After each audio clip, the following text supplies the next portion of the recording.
ఈరోజు దేవుని వాగ్దానం 1 దినవృత్తాంతంలో 16వ అధ్యాయం 11వ వచనం. యెహోవాను ఆశ్రయించుడి, ఆయన బలముని ఆశ్రయించుడి. హల్లెలూయా. నువ్వు దేని ఆశ్రయిస్తున్నావు? దేని వెతుకుతున్నావు? ఆయనను నీకు ఏమీ విజయం కలగట్లేదా?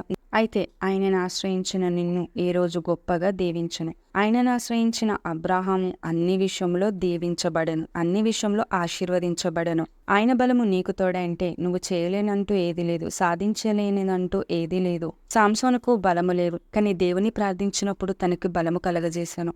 ఆ సాంసోను ఆ బలముతో ఆ భవనాన్ని కూల్చివేశాను, ఆ రాజులని హతము చేశాను, తన శత్రువులనందరినీ కూల్చివేశాను.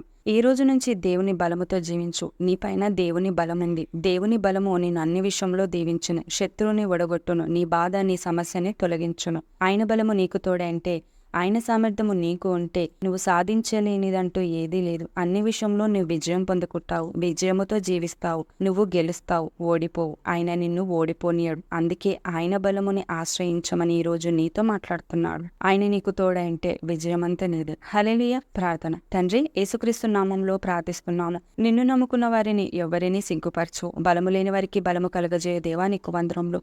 ఎవరైతే బలము లేదని బాధపడుతున్నారో వారికి బలము కలుగును గాక. ఎవరైతే వారు చేయలేక సామర్థ్యం లేక బాధపడుతున్నారో వారికి నీ సామర్థ్యాన్నిచ్చి నీ బలాన్నిచ్చి వారిని నడిపించి నీ ఉన్నతమైన ఆశీర్వాదముతో దీవించమని సర్వోన్నతులైన సర్వశక్తిగల యేసు నామములో ప్రార్థిస్తున్నాము తండ్రి. ఆమేన్. బలము లేదని బాధపడకు, దేవుని బలముతో జీవించు. ప్రతి విషయంలో విజయము నీదే. హల్లెలూయా. ఆమేన్.